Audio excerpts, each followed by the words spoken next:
Student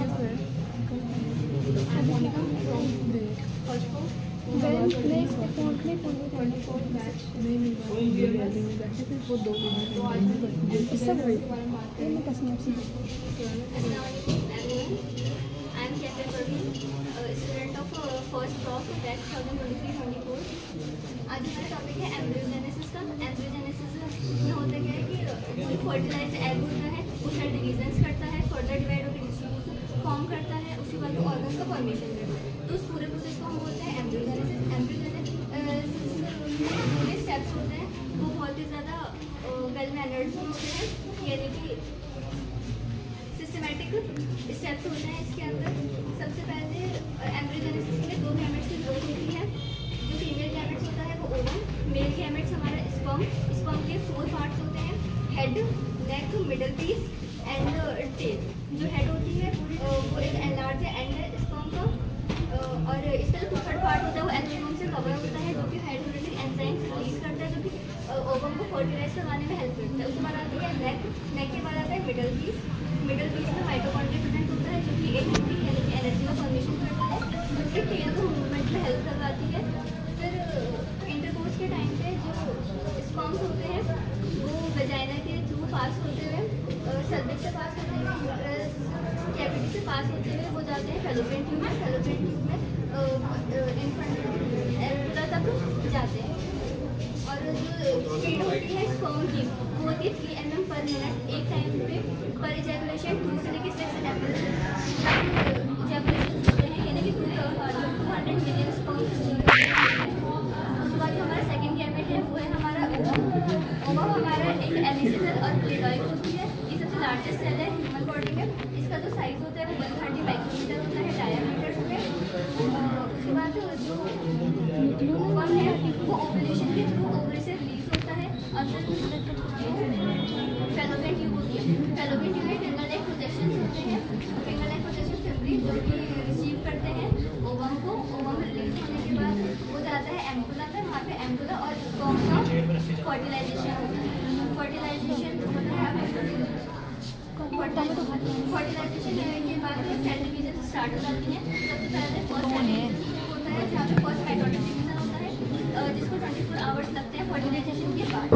फिर cell 2 cell stage का formation होता है। 2 सेल स्टेज फॉर्मेशन में दोनों सेल्स होते हैं वो आइडेंटिकल होते हैं, दोनों के पास सेम जेनेटिक मटेरियल होता है, सेम डीएनए। और ये जो 2 सेल स्टेज होती है ये कवर होती है जोना पेल्विस से। जब स्पर्म एंटर होता है जोना पेल्विस के अंदर, तो जोना पेल्विस होती है वो एक टाइट हो जाती है ताकि जो और स्पर्म से फाइट ना कर पाए, यानी कि पॉलिस्पर्मी से प्रिवेंट करती है।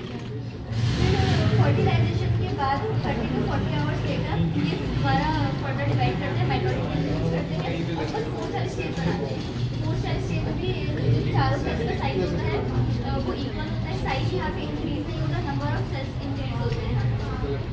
जो 4 सेल डिवीजन है हर इक्वल नंबर ऑफ क्रोमोसोम्स होते हैं, सेट ऑफ क्रोमोसोम्स यानी कि 44 हर एक के पास होते हैं। फिर आता है हमारा फर्टिलाइजेशन के बाद 48 आवर्स के बाद हमारे एक सेल स्टेज का फॉर्मेशन होता है। एक सेल स्टेज फॉर्मेशन में एक जो फॉर्मेशन होता है इसके अंदर हर एक सेल के पास एक कैपेसिटी होती है कि वो टोटिपोटेंट होते हैं, यानी कि उनके पास पोटेंशियल होता है कि वो फर्दर एक ऑर्गेनिक कंप्लीटली प्रोड्यूस कर सकते हैं। फिर उसके बाद फर्टिलाइजेशन के 2 से 3 डेज बाद हमारा मॉडुला बनता है। सब 15 सेल स्टेज होते हैं। जो मॉडुला है वो एक सॉलिड बॉडी होती है और ये एक मलबरी टाइप स्ट्रक्चर की तरह कोरिलेट होता है, जिसका नाम मॉडुला रखा था। और जो मॉडुला है ये आगे जाके फर्दर लेयर्स में क्लासिफाई होना स्टार्ट होता है, यानी आगे तो हमारे लाइफ स्टेज आगे के लेयर्स में ब्लास्टोसिस्ट, जो कि फर्टिलाइजेशन के बाद 4 to 5 डे में जाके बनता है ब्लास्टोसिस्ट। अब जो ब्लास्टोसिस्ट होता है उसके अंदर एक फ्लूइड कैविटी होती है जिसे हम ब्लास्टोसिस्ट बोलते हैं। फिर एक आउटर लेयर होती है जिसको ट्रोफोब्लास्ट बोलते हैं। फिर इनर मास्ट सेल। ये जो स्टेज है कि इम्प्लांटेड स्टेज है, जो इसमें जो सेल दिखाई दे रही है इनर सेल मास है और ये ट्रोफोब्लास्ट है, जो इसी के पार्ट होते हैं। जो बाद में ये इम्प्लांटेशन करके बाहर आते हैं यूटेराइन वॉल की से जाके अटैच करते हैं। इससे तो फीटस का डेवलपमेंट होता है और वही प्लेसेंटा का फॉर्मेशन। फिर इसके बाद में आगे और डिवीजन होता है, जिससे दो लेयर्स बनती हैं, एपिब्लास्ट वापस से डिवीजन होता है, 3 लेयर्स बनते हैं, एपिडर्मिस एंड एंडोडर्मिस। तो उनसे फिर ऑर्गन्स और जैसे स्किन एपिसेस और स्किन हो गया है ना, और मीजो से हो गया, और बोन्स मसल्स, और एंडो से हो गया organs, lungs, kidney, intestine, small, और फिर ऑर्गन्स का होने के बाद में फिर ये वाली स्टेज आती है। इसमें 16 वीक का फीटस है, इसमें लेग और ये जो आर्म्स डेवलप होना शुरू हो जाते हैं, आइस, लेग और आर्म्स डेवलप होना शुरू हो जाते हैं। यहाँ पे हार्ट बीटिंग भी शुरू हो जाती है इस वाली स्टेज में। फिर इसके बाद आती है 10 वीक, इसमें लेग आर्म और ये सारे डेवलप हो चुके हैं, और ये इसमें फिंगर, नेल्स और टॉयज भी डेवलप हो जाते हैं, और इसमें मूवमेंट भी होती है लेग में और इनमें आर्म्स में, लेकिन वो फील नहीं होती है।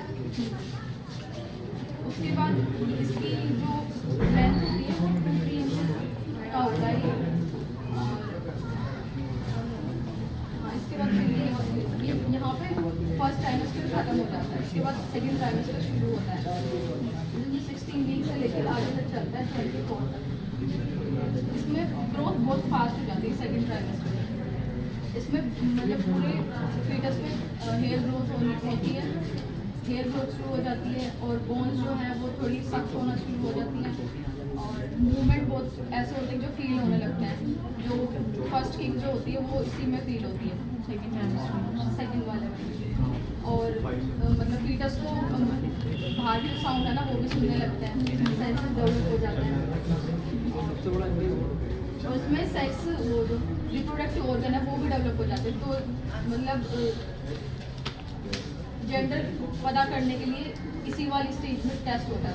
ठीक है, फिर हेयर हो गया,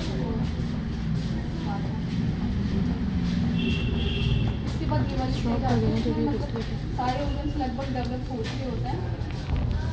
और इसका साइज होता है 12 से 24।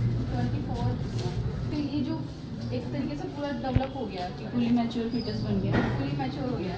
और ये जो नॉर्मल पोजीशन होती है फीटस की वाली, और ये अम्बिलिकल कोर्ड के थ्रू प्लेसेंटा से अटैच होता है। इसमें 2 वेन, एक वेन होती है, 2 आर्टरीज होती हैं। दोनों आर्टरीज जो होती हैं ये प्लेसेंटा, ये फीटस से वेस्ट प्रोडक्ट लाती है प्लेसेंटा तक। और जो वेन होती है ये ऑक्सीजनेटेड ब्लड और मतलब न्यूट्रिशन लेके जाते हैं, ये फीटस तक लेके जाते हैं। यहाँ पे अम्बिलिकल फ्लूइड फिल्ड होता है जो बाहर के मतलब फोर्स वगैरह से इनसे प्रिवेंट कर दो, मतलब आसानी से मूवमेंट हो, इन सबको करता है। उसके बाद में पार्चुलेशन के लिए 2 हार्मोन्स रिक्वायर्ड होते हैं, ऑक्सीटोसिन और रिलैक्सिन। ऑक्सीटोसिन जो होता है वो पिट्यूटरी के पोस्टीरियर पार्ट से रिलीज होता है।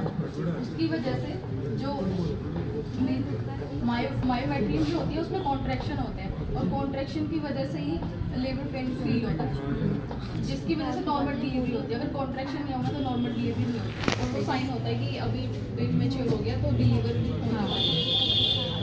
और रिलैक्सिन हार्मोन जो है वो सर्विक्स को स्मूथ करता है डिलीवरी को स्मूथ बनाने के लिए, और जो लिगामेंट्स होते हैं उनको रिलैक्स करने के लिए। और जो 9 मंथ के बाद ऑफ प्रेगनेंसी कितना होता है? 9 इन डेज